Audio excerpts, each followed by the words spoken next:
यो धानको ढुटो है यी यस्ता यस्ता मिलाएर खुवायो भने राम्रो हुन्छ क्या पुरै मिलमा हो यो चाहिँ मिल नपिस्नु पर्छ तपाईँहरूले पनि है किन हुन्न र यसैमा हुन्छ भो त्यही ढुटोलाई हाल्दैछ पिस्दैन र अनि अब के छ गहुँको चोकर ल सर यो होला गहुँको चोकर 15 केजीको आधी है हामीले आज 50 केजीको बनाउँदैछौँ यसलाई चाहिँ यो चाहिँ हिजो 100 केजी दानाको बनायो होइन त्यसको आधी ठ्याक्कै 50 केजीको अहिले हामीले बनाउँदैछौँ है अनि तपाईँले 25 केजीको बनाउनुहुन्छ भने फेरि यसको आधा आधा सब भइहाल्छ बुझ्दै हुनुहुन्छ नि यो हामीले के हालेको यो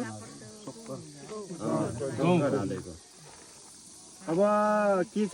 हेरौँ है अब के छ त्यहाँ हेर्नु त होइन अर्को नि होला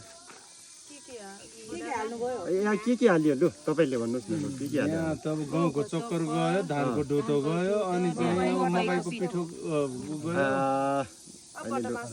भटमास यता छ कति हाल्नुपर्छ भटमास हेर्नु त त्यहाँ लु सम्झिनु त तपाईँहरू 15 छ 7.5 केजी 50 केजी मात्र कति हाल्नु पर्यो आज आधीको बनाउँदैछौँ कि 7 किलो 7-8 किलो छ यहाँ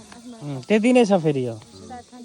हामीले सब त्यसरी नै हिसाब गरेर ल्याएको छौँ हुनुपर्छ भन्ने छैन कि यति मात्रा थाहा भने त्यसको कम गर्छ भने आधी गर्दै जाने त्यही हिसाबले हाल्ने है